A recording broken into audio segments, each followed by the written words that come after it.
I have a lot of tattoos. You couldn't tell. I showed my mom and she cried when I got it because she said, why do you want to ruin your beautiful skin and all that stuff? Little did she know I was about to go super ham. But it all started with that one. Hi, I'm Cody Simpson and these are my firsts for Enemy. First artist I ever fell in love with was Elvis Presley. My dad always played his music around the house, and we used to watch his movies and stuff as a family. And he was like the first entertainer, musician, singer that I looked up to or idolized. Elvis is still like a huge playlist staple for me. The movie's coming out really soon, which I'm really excited about. Baz Luhrmann, the director actually lives like 4 houses down from here, which is cool. So I see him sometimes walking around. They shot it down here on the Gold Coast where I live, which is really cool. But yeah, I always play his music, and he's probably like top 3 for me, I think, all time.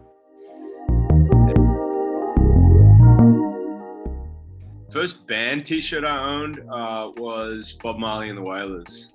I had this cool old shirt from, I think it was Exodus, or I'm not sure, but it's kind of sort of him rising up out of this sun kind of thing. It's a really cool old shirt. It had a lot of holes in it and stuff. I actually don't know where it is now, but it's the first one I had.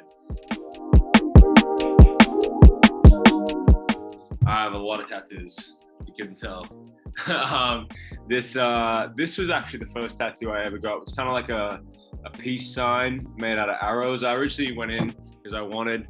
When I did have the Bob Marley shirt, I went through a bit of a hippie kind of stoner phase for like a good 3 years, and I wanted to get this like peace sign on my finger. And the tattoo artist is Dr. Wu. He's like one of the biggest tattoo artists now in LA, and he was like, oh, I want to make it more interesting. So he did this cool single needle, and it's made out of arrows. And I showed my mom and she cried when I got it because she said, why do you want to ruin your beautiful skin and all that stuff? Little did she know I was about to go super ham. But it all started with that one. Check it out. First text I sent this morning was very early. I think it was like 5:30 a.m. I was getting up to go swimming training.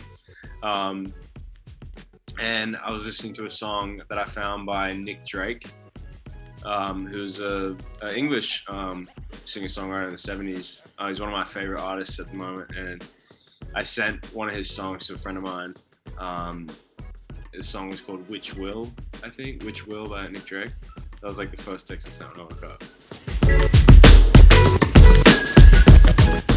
First band I was in was at school. I had a little trio in junior school, and we get up and play like all the school like graduation nights and stuff, and do like covers. And looking back, I see and hear videos now like from when we were rehearsing in like the lunchroom and doing all that stuff, and it's just tragic, but it's so fun to like look back on. And I was like writing songs for different school events and things we do, and the principals let us get up and play. And I don't think we ever had a name. We just kind of got up and did it.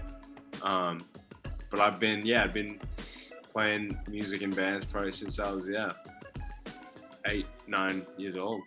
I've spoken to a couple times the one guy that was in the band. Used to play a bit of guitar and bass in the group, and he actually went to the Olympics this year as a rugby player. Ironically enough.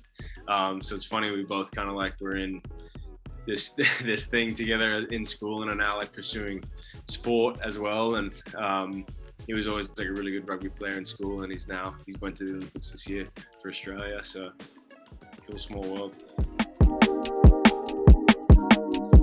The first gig I went to ever was Keith Urban, Australian country rock star. Grew up on his music as well, and he played.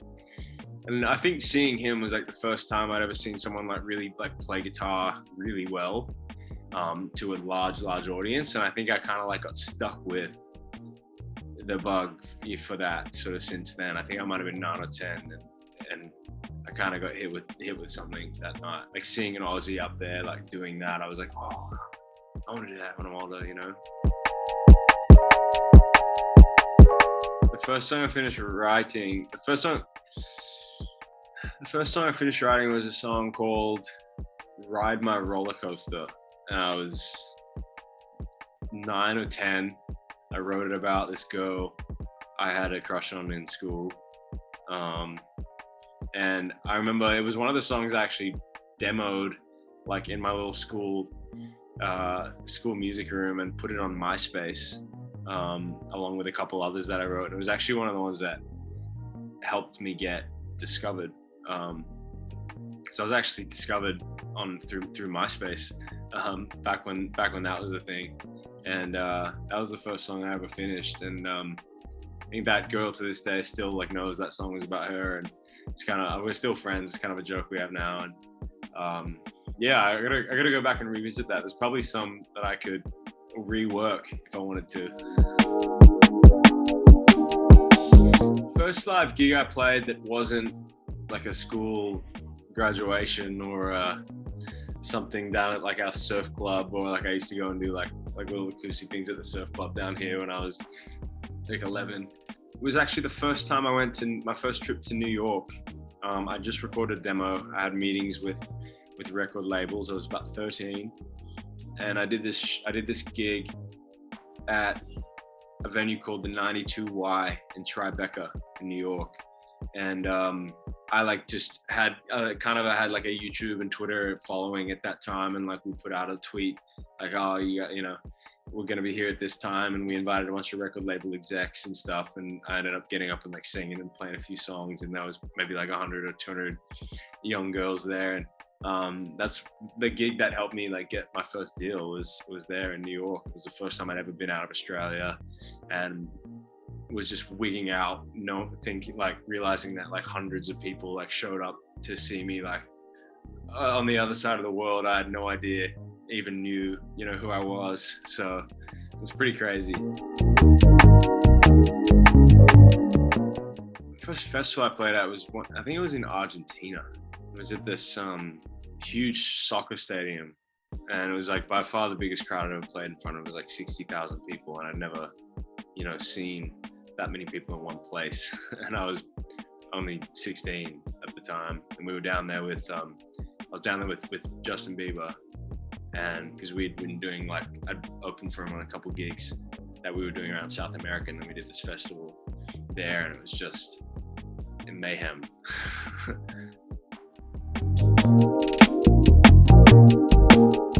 Probably be training, straight back in the pool training. We have our Commonwealth Games trials like the month after my album is gonna come out. So I'll be pretty wrapped up in that. But I don't know. As soon as something's out, I like feel like it's done, and like I go kind of straight back to the drawing board. You know what I mean? Because like once it's out, there's nothing you can do about it anymore. It's gonna do what it's gonna do, and it's not up to you. So I usually just go back and like try and write more songs straight away. That's usually what I do when I put out music. I like to like sort of celebrate by writing more music.